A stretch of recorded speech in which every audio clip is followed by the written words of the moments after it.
नमस्कार प्यारे बच्चों, स्वागत है आप सभी लोगों का। चलिए शुरू करते हैं। देखिए क्या है यहाँ पर होमवर्क में मैंने पिछले क्लास में आपको बताया था कि चलिए मैं इसका आंसर भी बता दूंगा क्या क्वेश्चन दिया गया है।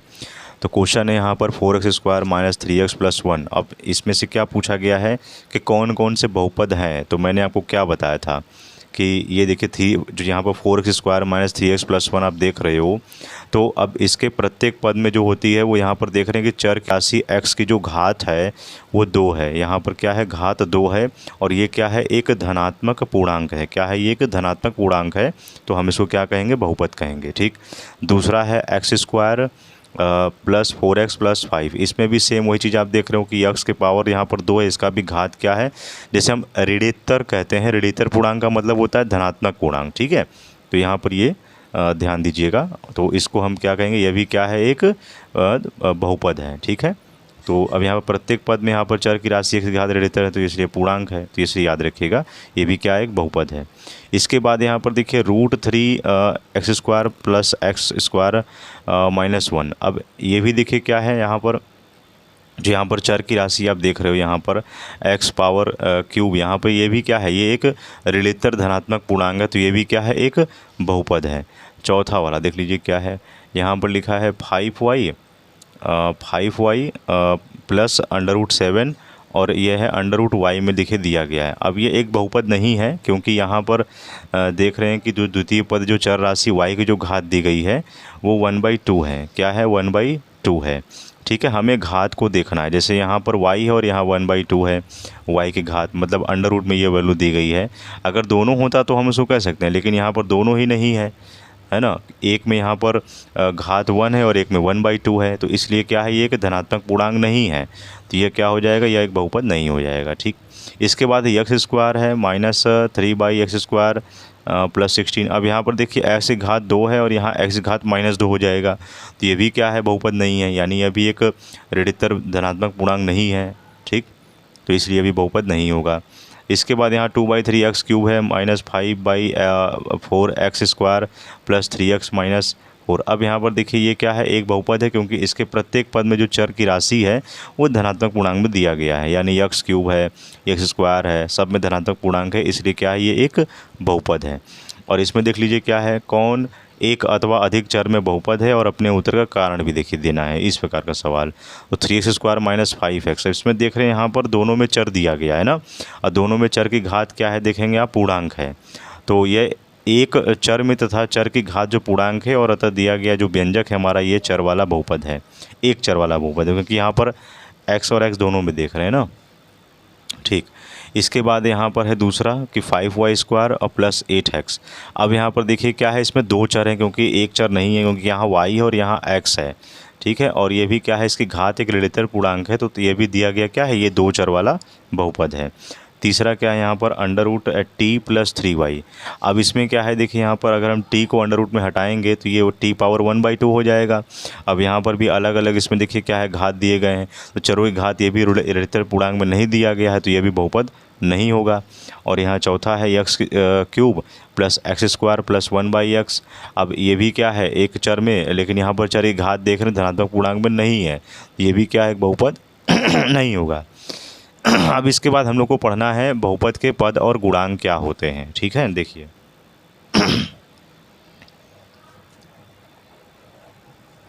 बहुपद के पद और गुणांक।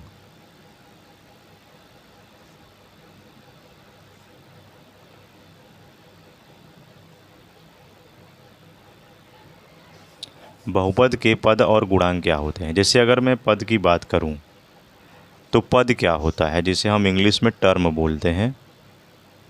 ठीक, तो ये बहुपद में आप देखोगे यहाँ पर जिसमें प्लस किया गया हो, माइनस चिन्ह का प्रयोग होता है, तो ये अलग अलग रहते हैं। तो बहुपद के पद इसी को हम कहते हैं। ठीक है, जिसे हम टर्म कहते हैं।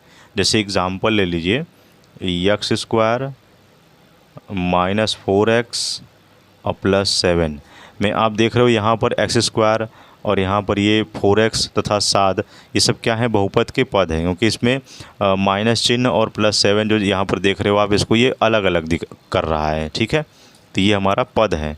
तो कितने पद हो जाएंगे टोटल, एक पद, दो पद, तीन पद, ये आपका हो जाएगा। ठीक, इसके बाद यहाँ पर आता है गुणांक, जो कि आपके एग्ज़ाम में पूछता है और कभी कभी इसका डिफिनेशन भी पूछ सकता है कि what do you mean by coefficient, या आप गुणांक से क्या समझते हैं।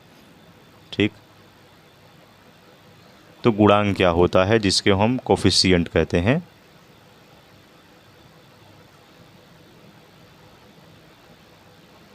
कोफिशिएंट। ठीक, तो ये देखिए, किसी चर राशि में जो किसी अचर राशि से गुणा किया जाता है तो यह अचर राशि दी गई चर राशि की गुणांक कहलाती है। जैसे यहाँ पर एक समीकरण में लिख दे रहा हूँ, ax² प्लस bx प्लस सी में यदि आप देखोगे तो x² का गुणांक क्या है a, x का गुणांक क्या है b, और यहाँ पर सी का गुणांक क्या है 1। ठीक, इस प्रकार, यानी ये याद रखिएगा। और बहुपद का प्रत्येक पद जो है यहाँ पर एक गुणांक जो है वो अवश्य ज़रूर रखता है, याद रखिएगा।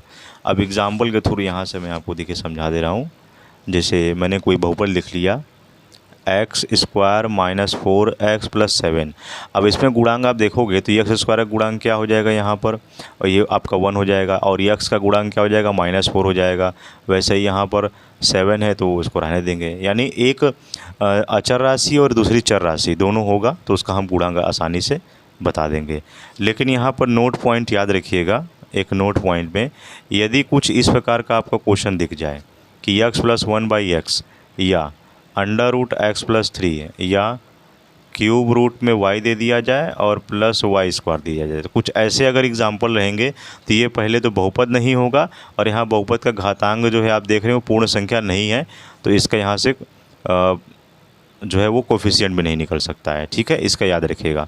अब यहाँ से एक सवाल पूछा गया है जो आपके एग्ज़ाम में आया हुआ है कि 3x + x³ और इसका गुणा मतलब मल्टीप्लाई करके निकाला गया है x + 1/x।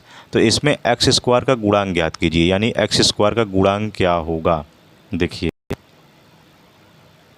तो यहाँ से अब इसको हम गुणा कर देंगे, तो 3x का गुणा x में करेंगे तो क्या हो जाएगा 3x² और प्लस इस 3x का गुणा 1/x में कर देंगे, फिर प्लस इस x³ का गुणा x में करेंगे और इस प्लस x³ का गुणा 1/x में करेंगे। अब जो कटेगा उसको काट दीजिएगा।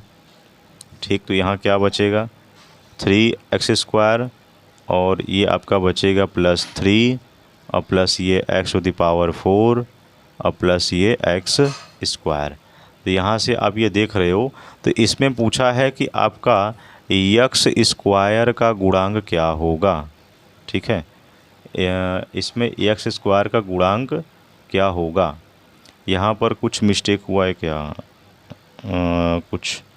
कुछ तो लग रहा है मिस्टेक है। रुकिए, अभी इसको हम सॉल्व कर रहे हैं। x² का गुणांक क्या होगा, मल्टीप्लाई करना है, 3x² हो जाएगा। ठीक, फिर 3x × 1/x होगा, फिर यहाँ से x³ का मल्टीप्लाई x में होगा, फिर x³ का मल्टीप्लाई इसमें होगा। सही तो है।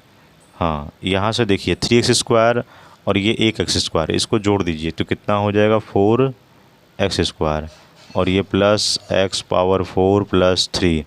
अब यहाँ से x² का गुणांक देखिए क्या है, यहाँ से x² का गुणांक क्या दिखाई दे रहा है, वो 4 है, तो इसका आंसर क्या हो जाएगा x² का गुणांक वो होगा 4।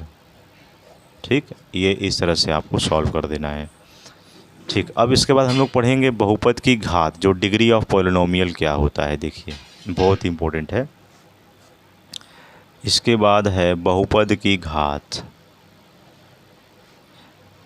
जब तक देखिए डिफिनेशन आपको नहीं मालूम हुआ तब तक आप सवाल में फंसते रहेंगे, तो हमें अच्छे से पूरा डिफिनेशन और इसका जो पूरा फार्मूला दिया है वो पूरा अच्छे से तैयार कर लेना है। तो बहुपद की घात यानी डिग्री ऑफ पॉलिनोमियल क्या होता है। तो आप जानते हो कि एक बहुपद में चर की अधिकतम घात वाले पद को हम घातांक को बहुपद की घात कहते हैं। ठीक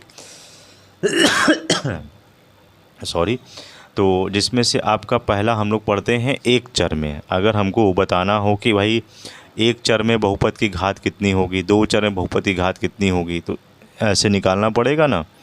तो एक चर में बहुपद की घात कैसे निकालेंगे। तो एक चर वाले बहुपद की स्थिति में जो होती है वो चर की अधिकतम घात ही बहुपद की घात होती है। यानी जिसमें जो अधिकतम घात रहेगा वही हमारा क्या होगा, वही हमारा क्या हो जाएगा, वही बहुपद की घात हो जाएगा।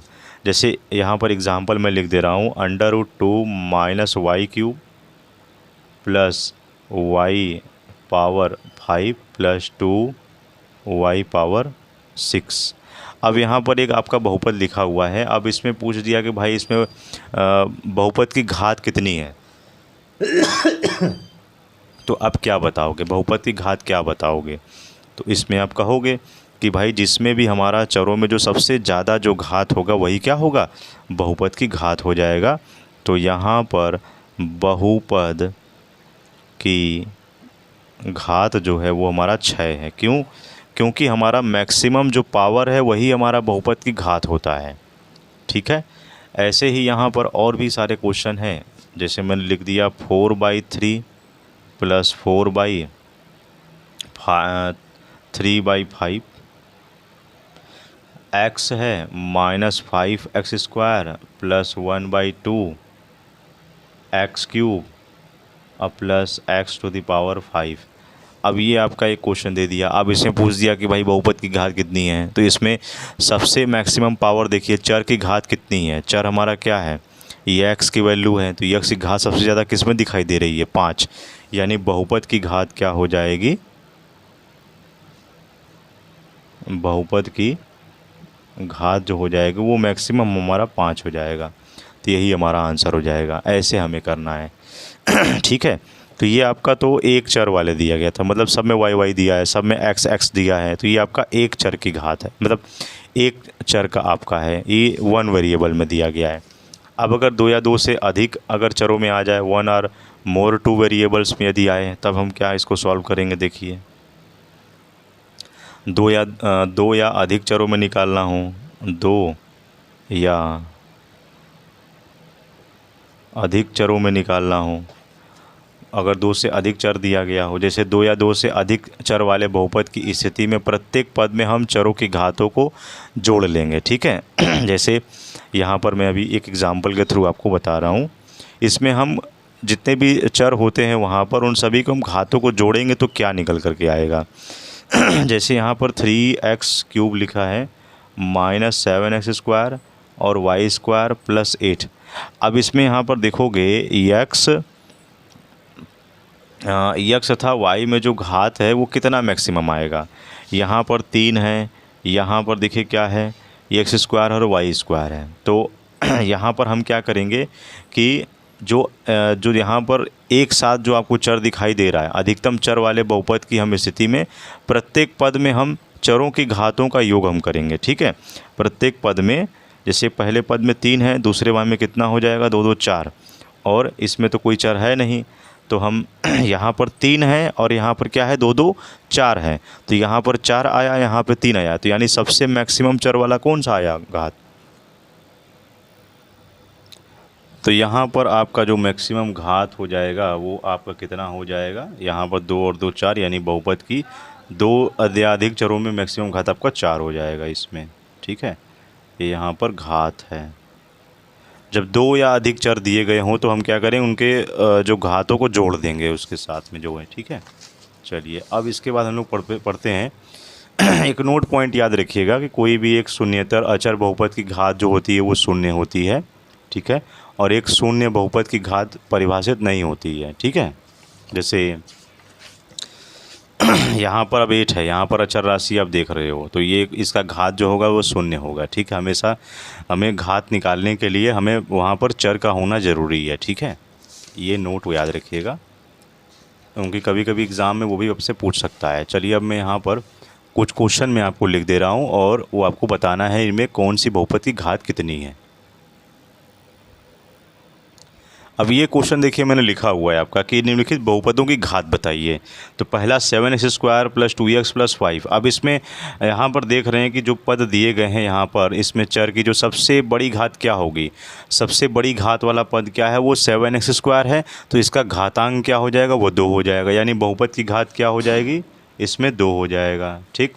दूसरा प्रश्न पूछा है कि 8xy² माइनस 4y प्लस 6।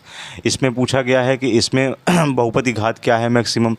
तो प्रथम पद की चर में आप देख रहे हो कि यहाँ पर 8xy² है, मतलब इसमें दो चर एक साथ दिए गए हैं, यानी एक से ज़्यादा चर दिया गया है, यानी दो चर वाला ये बहुपद है। तो इसमें हम क्या करेंगे, जोड़ देंगे। तो यक्स का एक घात और यहाँ पर इसका भी एक घात, तो यहाँ से 1 और +2 कितना हो जाएगा, 3 हो जाएगा, यानी यह अधिकतम घात क्या इसमें आएगा, दूसरे वाले में 3 हो जाएगा। ठीक है।